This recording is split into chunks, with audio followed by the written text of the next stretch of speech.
Hello, good morning, and welcome back to this Sunday special Shunya Talks, where we study the ancient Indian text EKOTARA AGAMAS, which had been translated from Sanskrit to Chinese by Gautama Sanghadeva during the Kushan Empire and is now being translated from Chinese to English and from English to many other regional languages uh, by the SIFT Translation Department under the guidance of Dr. Lim.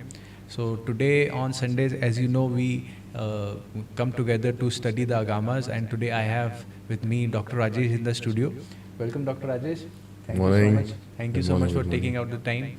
I hope that Dr. Lim would also join. Yeah, I've left a message. Maybe if he joins, we'll have him added on the call. Yeah. So last time we were doing EA 21.9 and it was Okay. a long sutra. So we had to pause in between as the time was over. So we will continue from that. But before that, we will quickly do our 9 to 0 Shunya practice. sure.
Uh, so EA 21.9 in the starting, the Buddha was talking about uh, Kama, and in the Hindi session in the morning, you were really well explaining how this midlife crisis and what people say, all that is in this sutra. It is explained really well that how clinging to all those senses for and then desire of that desire of things leads to that midlife crisis, that they go up a mountain and they have a peak movement in their life, and when they have to leave it and come down, they cling to that movement at the top of the life, and then they think that, oh, my life is over now, I have not done anything.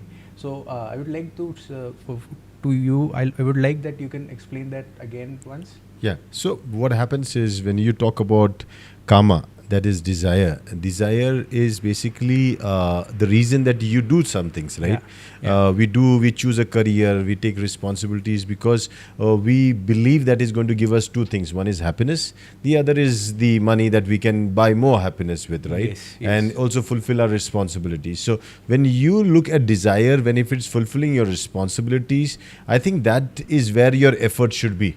But if the desire is taking you away from your responsibilities and is, somewhere changing you to not be able to fulfill your responsibilities, because remember the most important verse or sentence in the Agama says is what has to be done has been done. So that means that is a responsible person. And if anything of yours, any desire of yours is helping you to reach there, that's exactly what you should be doing. Sacrifice everything else. That's what it says. So Tyaga means to sacrifice, is to sacrifice everything else. But what people do in turn is the other way around. They go behind that fulfilling of the 5 sensual desires, and in the process of fulfilling the 5 sensual desires, they land up, accumulating a lot of stuff, which this basically not, what they want. Right, they do collect it, but over a period of time, that accumulation causes a lot of fear and anxiety in themselves. That, oh, if what the king takes it away, what if the flood washes it away?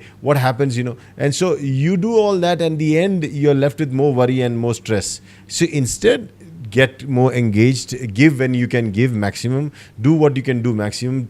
complete your responsibilities. And I think that's what the sutra here is trying to pinpoint. Okay. Yeah. And those ascetics who were seeing that, okay, these brahmanas who were saying that what Shramana Gautama is teaching and we are also teaching the same. thing. So Shramana Gautama is basically not teaching the same. He's teaching a different point of view.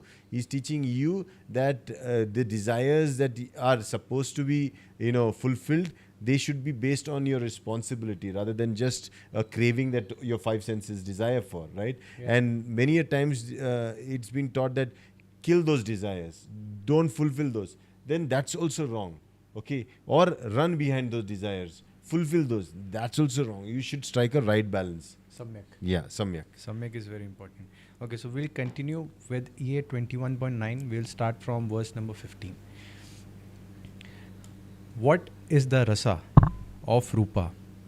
Suppose one sees a young woman of the Kshatriya, Brahmin or Grihapati class, aged 14, 15 or 16, neither too tall nor too short, neither too fat nor too thin, neither too fair nor too dark, of an unparalleled beauty, rare in the world. Upon first seeing her Rupa, one gives rise to thoughts of joy and delight. This is the rasa of Rupa. What then is the Mahavyadi of Rupa? Furthermore, suppose one later sees that same woman at the age of 80, 90 or even 100 years. Her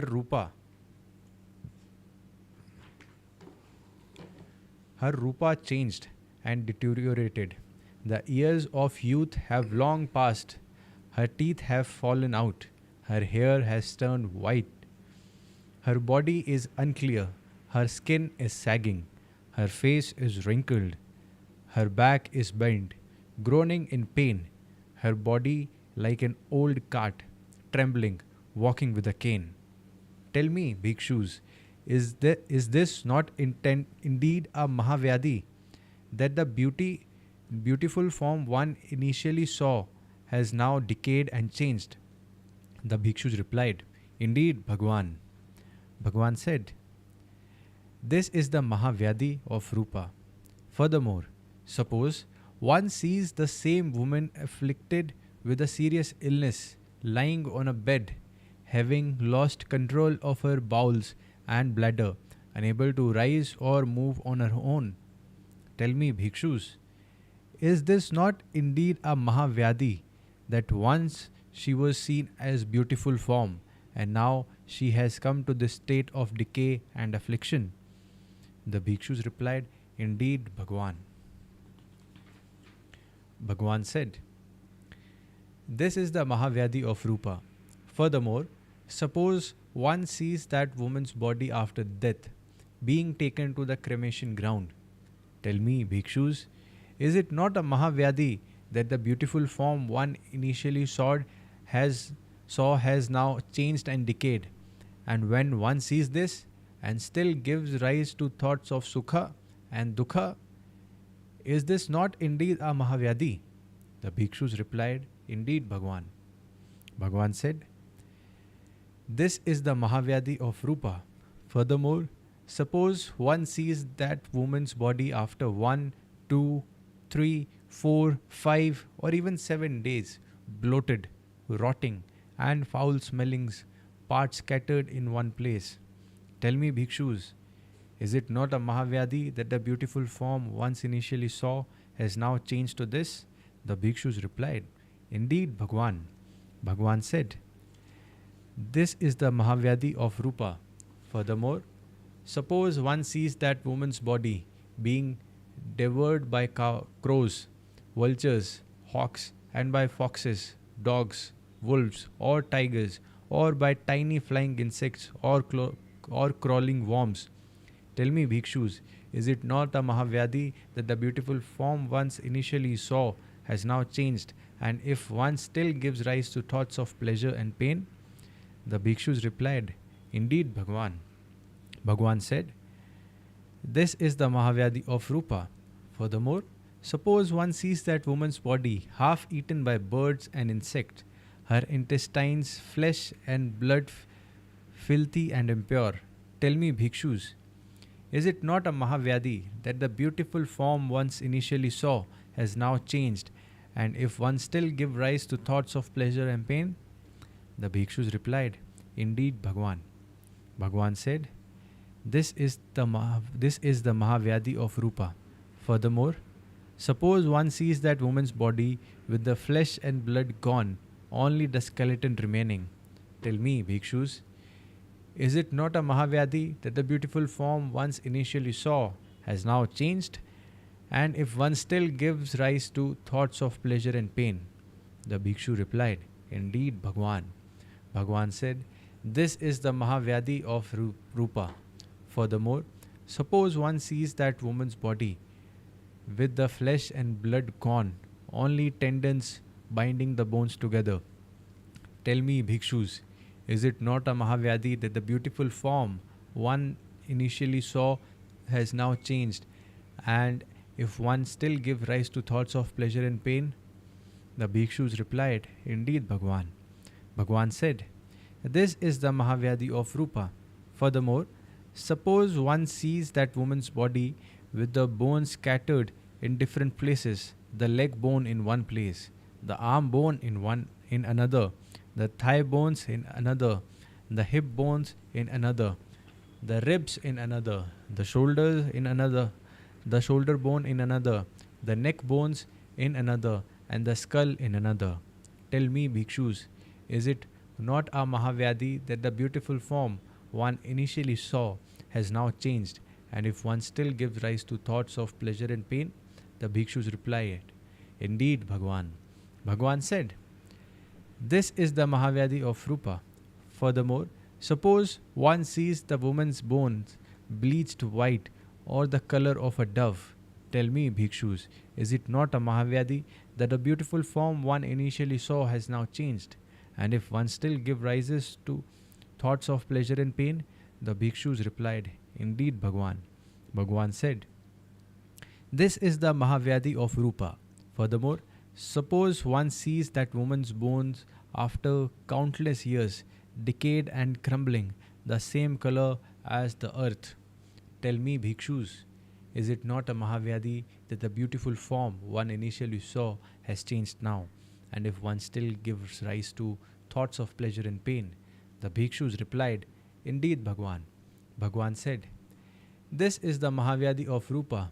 Furthermore, form is impermanent, subject to change, unable to last, and without distinction between young and old. This is the Mahavyadi of Rupa. I think we'll take up here. Yeah. So here, as we saw, the previous one was about the desire. Kama. Now, this kama can be for form. And here Buddha is explaining how form can be something that you'll crave when it is beautiful, and sometimes you will not like it when it's not beautiful. Okay, so your pleasure and pain are related to the form.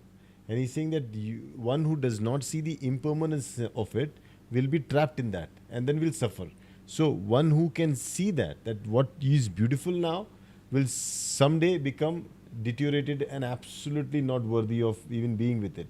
And here it is being very well said that, giving an example of a woman, but this is very similar to what Satipathan talks about, how your body deteriorates and attachment to body. One of the foundations is that this attachment to this body will all result in pain and suffering, and will take away you from dhyana. So the first thing is you have to see. Now, it's very difficult for everybody to understand the example of a body, because you cannot say that, okay, I got married and I loved my wife because when we got married, she was beautiful. And now, even though she is deteriorating, it doesn't mean that I don't love her, I don't like her. So it becomes difficult for us to accept the fact, because we then cover all that up with the emotions.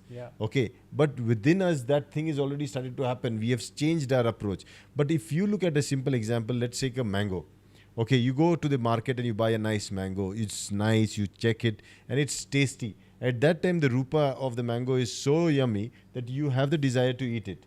Now what you do is you keep it in your house and you say, okay, not today, there's a festival coming, I'll eat it later. And you keep it, and you keep it, and you keep it, you don't eat it. You want to wait for a few days. After that, it starts showing some signs of black spots. It starts to rot, it starts to become dirty, it attracts all the flies, it has already started to ooze out the juice. Now, would you eat it in the same way that you bought it on the day one? No. No. Why? Because the form has changed. Yes. The desire here would be to now throw it Throw it away. away. The same thing that you paid price to buy it now is being pushed into the dustbin because its functionality, its purpose is over because the rupa has changed. If you can do that with a mango, many times you have to do with things also around you. You cannot be attached to the point where you have to hold on to it and suffer for the rest of your life. And you have to let go of that thing, because then only you will be able to see things as it is. So when you grow old, accepting old age, that this is the fact of life, not holding to the image that you were once upon a time so handsome and still now trying to be that, it doesn't work, right? So you have to accept and grace, age gracefully. And when you age gracefully, you carry that grace. Yes. So salt and pepper looks good. You understood? When you age gracefully. So you have to have that, outlook towards life. That I want to be a smart old man. I want to be a smart old woman. I want to be that smartness that age gives me with, right? So sometimes, as I said, something can rot, something can just, become immortal. Like the same, you can say, mango that you brought. And that day when you brought it and you made it into a nice little jam, jam is lying in the jar to be eaten all 1 year or 2 years also. Yeah. So how do you take that opportunity of yours, of your youth, and make sure that you cultivate good acts, deeds, so that thing remains with you for the rest of your life, not only the form. Okay? Yeah. Yeah. Okay. Let's continue. How does one transcend rupa? If one can abandon attachment to rupa and eliminate distracting thoughts, this is called transcending rupa. Those Shramanas and Brahmanas who are attached to rupa, who do not understand it as Mahavyadi and do not abandon it and fail to understand it as it truly is, such persons are not truly Shramanas or Brahmanas. They do not know the proper discipline of a Shramana nor the true conduct of a Brahmana. They are unable to personally realize the truth through their own experience and thus cannot abide in the freedom of the Dharma. In contrast, those Shramanas or Brahmanas who are detached from Rupa, who deeply understand it as a Mahavyadi and know how to abandon it, they are the one who truly know the discipline and conduct of Shramanas or Brahmanas. Having personally realized the truth through their own experiences, they abide joyfully in freedom of the Dharma. This is what is meant by dismissing the transcending Rupa. So here, Doctor, you have already told that they should not be attached to it and they should just know how to abandon it. Now, here you should understand every desire. Buddha is saying that desire is the root cause of all the disease. So this desire is the reason where you have the Mahavyadi. And for the Mahavyadi to treat, you need to be the Mahabhaishajya. Yeah. Okay? Mahabhaishajya means Buddha. Okay? With that, you can handle the Maha disease, the great disease. And this is born and rooted in desire. Now, you should understand here that Buddha is teaching that a true Shramana is the one who follows Vinaya, is disciplined. Okay? A true Brahmana is one who knows how to behave. Achar. So, when you look at this, Buddha is saying that people who are attached to name and form, they will never understand and never transcend the Rupa. They will remain in that Rupa world. And many a times, people do not see, life is a shuffle of cards. Okay, every game, the cards change. And that's how the game of life is. And if people understand that things will change like this at a split of a second, and I be a part of the game, even in the changing game, I don't get worried, I don't get attached, I don't get detached also. I remain in a state where I am unaffected with the change, but I continue doing what I'm supposed to do. I don't quit the game. I play the game. Yeah, and that means I take it up as my responsibility to keep on doing till the time I am there. You like a bubble. When it is blown into a bubble, when the soap water, it goes up, moves around, scatters the light, has all the 7 colors on it, becomes so beautiful to watch at. Okay, till what time? Till the Till it time it is a pops. bubble. But as soon as it finishes its journey, it just spots and goes back into the water, right? Yeah. So to be formed into another bubble again. So our life is like that. So when you are what you are, be the best version of yourself. And I think that too, version of your best side is what Buddha is trying to tell us, that do not be attached to that rupa of the so-called imagination that this is what it should be. But instead, depending on the situations, you have to change your Change. way and outlook towards nama and rupa. Okay. So continuing, what is the rasa of Vedna? When a bhikshu experiences pleasant sensation, he knows, I am experiencing pleasant sensations. When he experiences painful sensations, he knows, I am experiencing painful sensations. When he experiences neutral sensations, he knows, I am experiencing neutral sensations. When he experiences pleasant sensations from food, he knows, I am experiencing pleasant sensation from food. When he experiences painful sensation from food, he knows, I am experiencing painful sensation from food. When he experiences neutral sensation from food, he knows, I am experiencing neutral sensation from food. When he does not experiences painful sensation from food, he knows, I am not experiencing painful sensations from food. When he does not experiences pleasant sensation from food, he knows, I am not experiencing pleasant sensation from food. When he does not experiences neutral sensation from food, he knows, I am not experiencing neutral sensation from food. Furthermore, bhikshus, when one experiences pleasant sensations, at that time there are no painful sensations or neutral sensations, only pleasant sensations. When one experiences painful sensations, at that time there are no pleasant sensation or neutral sensations, only painful sensations.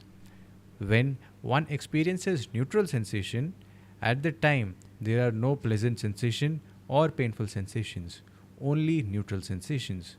Moreover, Vedna is impermanent and subject to change. Understanding that Vedna is impermanent and subject to change is the Mahavyadi of Vedna. How does one transcend Vedna? If one can abandon attachment to sensations and eliminate distracting thoughts, this is called transcending sensation. Those Shramanas and Brahmanas who cling to Vedna do not recognize it as a Mahavyadi, nor do they abandon it, and they do not see it as it truly is. Such persons are not truly Shramanas or Brahmanas. They do not know the proper discipline of a Shramana nor the true conduct of a Brahmana. They are unable to personally realize the truth through their own experiences and thus cannot abide in the freedom of Sadharma.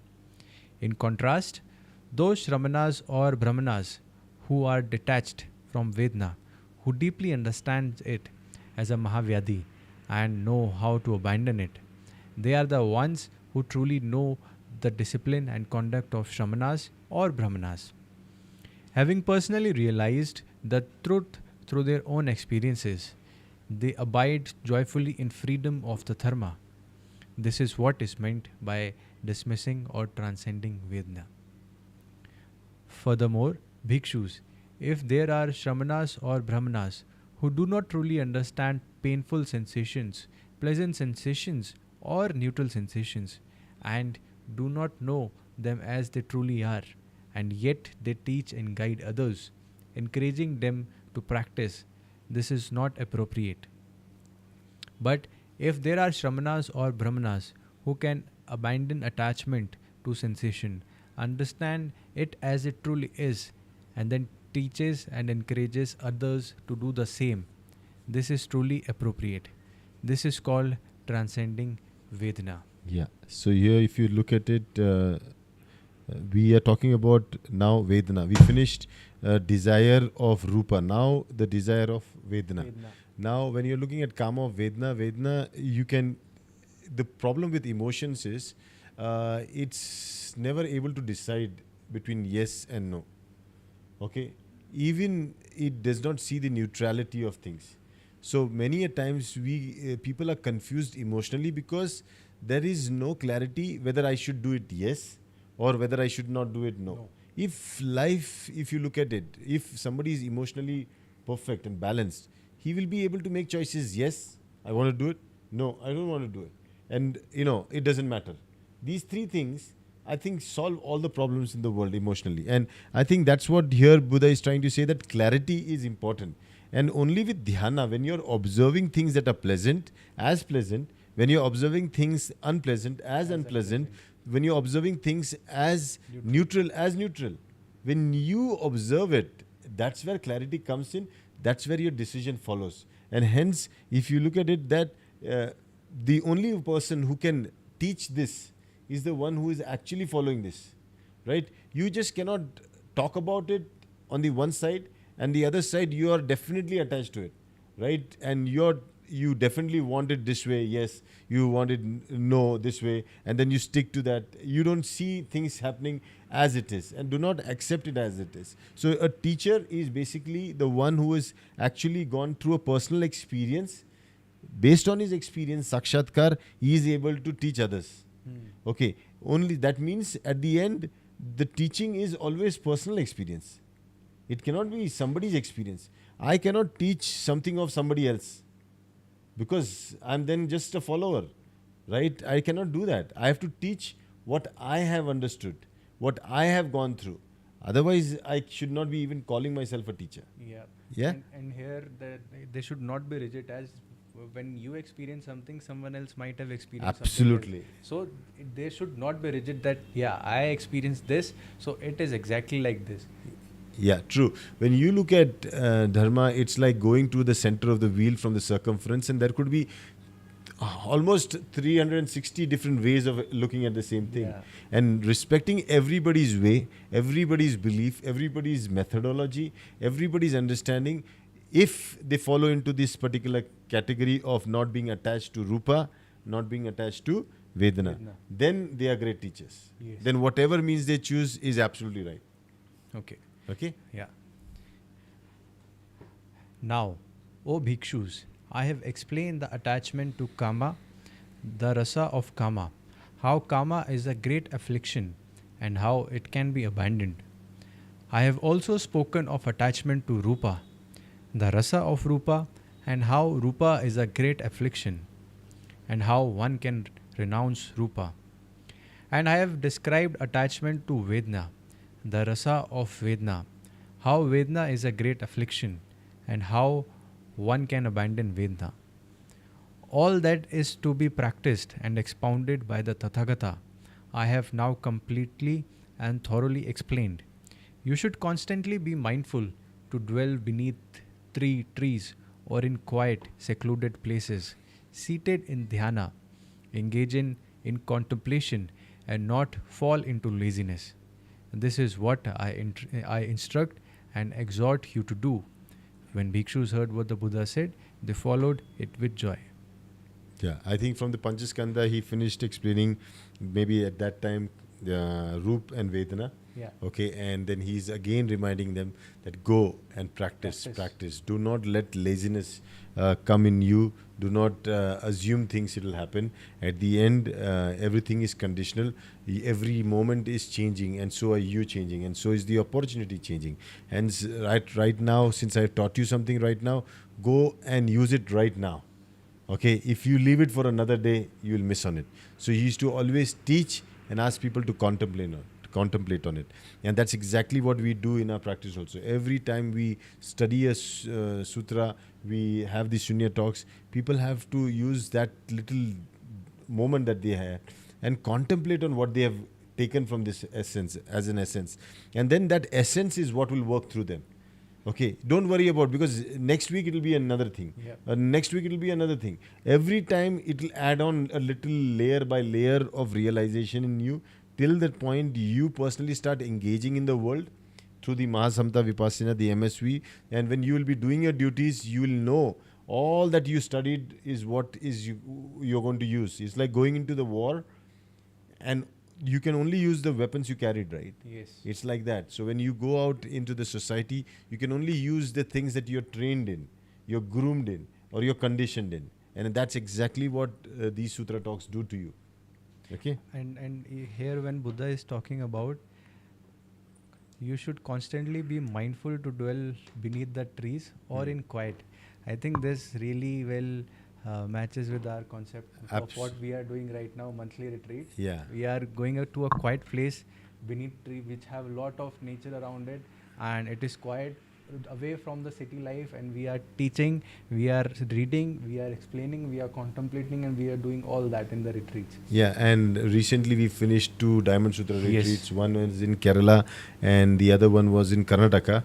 And I think the third one is coming up very soon in In Maharashtra, Maharashtra. in Lonavala. It's very in- close by for Pune. Huh? Next weekend we will be in the retreat. So if anyone is in Maharashtra or around this area and would like to join the retreat, you can definitely contact us, and we would love to see you there. And we would practice Diamond Sutra there. It's a special Diamond Sutra and wellness retreat, and we'll be doing your wellness checks as well. With that, Diamond Sutra teaching will be there. So it will be really amazing, and we are looking forward to it, Doctor. Yeah, it's like, in the olden days when we were in the house, there used to come a person on a cycle and he used to say, sharpen your knives, Yeah. sharpen your knives. He used to come, and then mom used to say, hey, Rajesh, go take these knives and sharpen it and come. Yeah. So I think that's exactly what our calling is. Okay, we are on the cycle now using sharpen your mind, sharpen your minds. Okay, so anybody who needs to use his mind can be a part of this retreat, and they sharpen can their use it mind. with it. Yeah. Yeah. Okay. Moving on, Doctor. We have one more sutra for Yeah, today. let's do that also. So, EA 21.10, insecurity. Thus have I heard.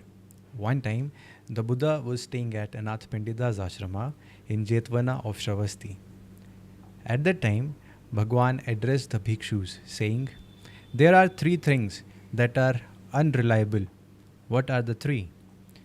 The body is unreliable, life is unreliable, and wealth is unreliable. Thus, O bhikshus, there are these 3 unreliable things. In regard to these 3 unreliable things, one should strive to achieve 3 things that are reliable. What are the 3? From an unreliable body, seek what is reliable. From an unreliable life, seek what is reliable. And from an unreliable wealth, seek what is reliable. How does one seek what is reliable from an unreliable body? By being humble, respectful, and courteous, and by greeting others appropriately. This is seeking what is reliable from an unreliable body. How does one seek what is reliable from an unreliable life? Here, if a virtuous man or woman refrains from killing thoughts throughout their life, does not harm others and with weapons, always feeling shame and remorse, and has a compassionate mind, thinking of all beings. If they refrain from stealing throughout their life, always think of generosity, and are free of stinginess.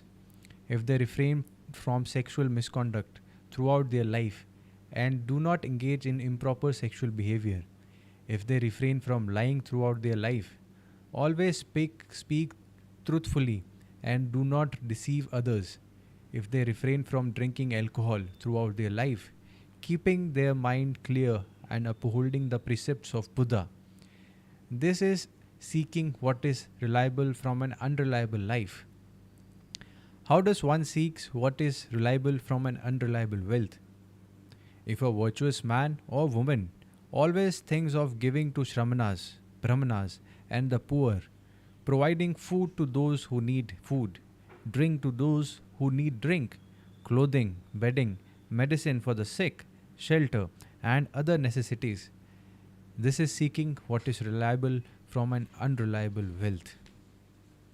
Thus, O bhikshus, from these three unreliable things, seek these three reliable things. At that time, Bhagwan spoke this verse. Knowing that the body is unreliable, and life is also unstable, and that wealth is subjected to decay, one should seek what is reliable. A human life is hard to obtain, and life does not last long. Wealth is subjected to destruction. So rejoice in the thought of generosity. When the bhikshus heard what the Buddha said, they followed it with joy. Yeah, so beautifully put here. There are three things, and I think it's applicable even today. If you look at the behavior, now here what matters is behavior. Buddha is saying that you need to engage with this world with good behavior. Yeah. And a good bodily behavior is the behavior where you're polite to people, you greet people, you engage with them, you're courteous, you're well mannered, you're disciplined. All these things, they are being observed by the world. And I'll give you an example. Yesterday I been to the hospital, and I took my mom there for a test, me and Swati, my wife. And when we went there, when my turn came, we went to meet the doctor, and doctor had a lot of patients waiting outside. So when we went, I just saw he was too busy. He was already working so hard. Okay, so I just felt a little bit shy. We wished him, and then we said, okay, sir, you're already very busy. So just let us know. We have come only for this thing, and we are ready to wait outside. He says, no, we had a very nice moment. And then he asked us, okay, let's do this thing. Because we were good to him in a very polite way, he was spending most of the time with us, not worried about the people outside. Okay, then I also felt like, sir, I think many people are waiting outside. I think if we can summarize, we'll get the test done. And is it okay? Oh, okay. Then he just said, you wait outside. And then he gives me the chit, and we wait outside. And mom goes through her EEG and all those things and tests. And he has to go to the emergency room and come back. When he's coming back, he says, hey, how are you? All okay? Your test done? And everybody is watching. Why does this guy know this guy? And me and Swati saying, we just met him around for 1 minute. Okay, what is it that he's, from all that, he's trying to come and tell, okay, then all the tests done and everything. And we were given like a VIP treatment. And I went there inside. After that, I said, there are a lot of people waiting. Let others finish. We wait. So we get a call from inside, please come in. And we go in, and he's sitting and talking to us and giving us all those things and everything. So we realized, by being polite, by being courteous, by being well-mannered, you are being automatically falling in love with those people. People will like you. Yes. Okay, you like a good thing, right? And being good-natured is something that you have in your hand. And if you can be that, everybody will love you. Everybody will like you. So why not be that? So that's what one he's saying is about your body. Then is about your being. Being means what kind of a being are you? Are you a human being? Because people will treat a human being like a human being, a dog like a dog, right? An animal like an animal. Yeah. So what makes you human being is Panchashil. Panchashil. If you are not harming anybody, if you're not taking something that does not belong to you, if you follow those, a human being will be respected as a human being. You understood? And then last he's talking about giving. Wealth. How do you make sure that you show your wealth? See, wealth is not money. Wealth is something that you have in abundance that you can give. If you have nothing to do, you are absolutely, you don't not a single penny in your purse. You still are wealthy in terms of time. Why don't you give that time? You understood? You are wealthy in so many aspects. You just look at yourself and you will see that abundance that you carry. And when you can exchange that with something, that something is what people are going to adore and respect. So remember, in the worst phase of your life, the best thing is to give. Right? And I think that's what even I learned, and I think many people will learn over a period of time, that for the body, being well-mannered, well-disciplined, good behavior, then in terms of being a human being, following the Panchashila, and having the attitude to show that you are wealthy, rich and prosperous by giving whatever you have in abundance. Dana. Yeah, I think that's the key and a take-home message from this particular sutra. It tells us that everybody can do that. And what does it require? What does it require? Nothing. Nothing. Just to be good, I don't think so. It requires effort, right? Some old person is there. You're sitting, in a bus, and you see an old person climbing the bus. You have a seat. You can stand. She cannot. When you realize that compassion itself brings the goodness in you, then you get up from your seat and tell her to sit. Now, what happened? You got up, you gave your seat, that sacrifice. But how many people saw you doing that? And that good thing, or that good vibrations that come from their mind, wow, this guy looks good. Many people will want to do that. Maybe seeing your act, some other young person will do that. Yes. Right? So it will be infective. Even goodness is infective. Okay. But on the other hand, if we do bad things, that also is infective. So the society today requires well-mannered, good, polite speaking people.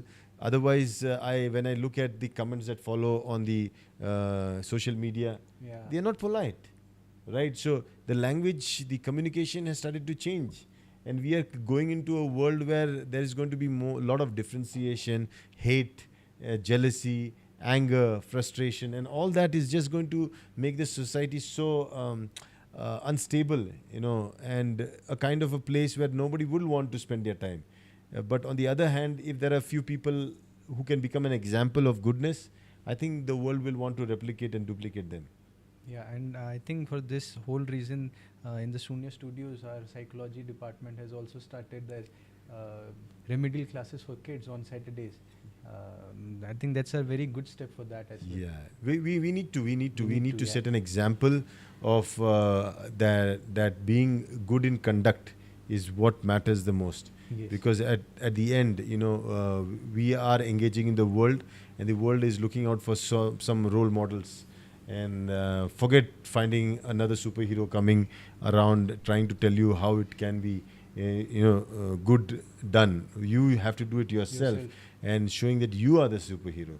You are that person who really cares for being polite, being kind, being good-hearted, respectful, well-mannered, all those things. And I think if that is there, the society automatically starts shaping up for good. Yeah, very well said, Doctor. So I think we are done for today. Next time we'll start with EA 22. Yeah. Doctor could not join us, but it's okay. We had a really nice and nice session, and we also got to learn about how without too much effort, we can keep the society good and we can make the society better. So I think we all can do that, and it does not require anything which we do not have.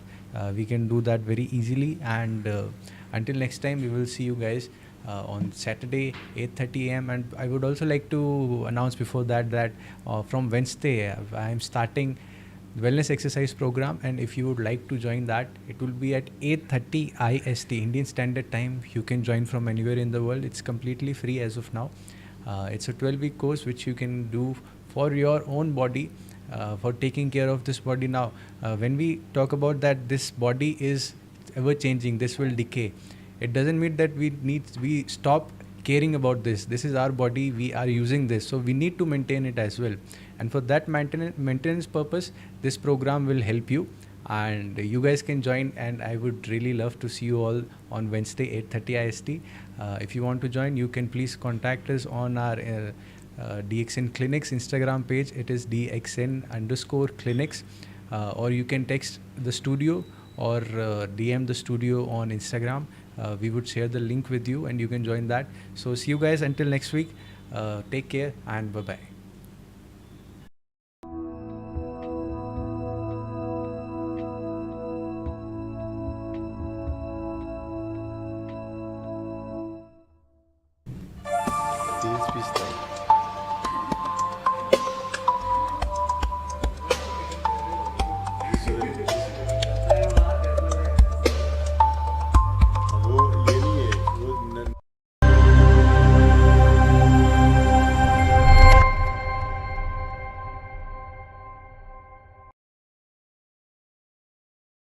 तूने तो poster में भी किया था ना, Posture and alignment Alignment specialist. Expert.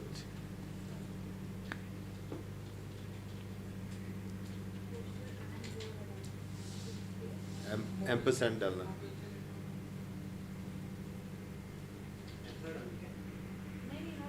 दिख नहीं रहा यहाँ पे।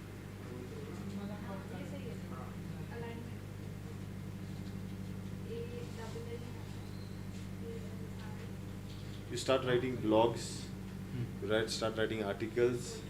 You completely into wellness physiotherapy. वो पूरा उस पर कंटेंट लिखना शुरू कर दे, उस पर बोलना शुरू कर दे, you know, then that's exactly what we will match up with this thing, why we should walk. अच्छा लग रहा हूँ। ये क्या फिजियोथेरेपिस्ट से अच्छा ये हाँ जो कर रहे हैं वही बताएंगे। ऑडियो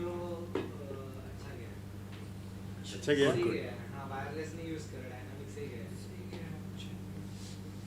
इसमें कौन सा वाला खराब हो गया? वही तो एक खराब हो गया, उसको मार्क करके रखो। वही ना, कभी हीरा जा रही थी बट कर जा रहा है। नहीं, जब मुंबई गए थे उससे पहले तो जब वीडियो रिकॉर्ड की थी वो ठीक थी, आने के बाद जो हुई उसमें कुछ गड़बड़ है। वहाँ पे जब वीडियो रिकॉर्ड्स की उसमें ठीक था वॉइस, निकला ही नहीं बैग के बाहर, बैग से नहीं निकला। निकला ही नहीं। हम लोग उधर से ना, हम लोग सोचे मस्त गौशाला जाएंगे, जहाँ गए थे हम लोग वो इतना नहीं था, लेकिन जहाँ रुके वो बहुत हाँ, इसका मैंने वो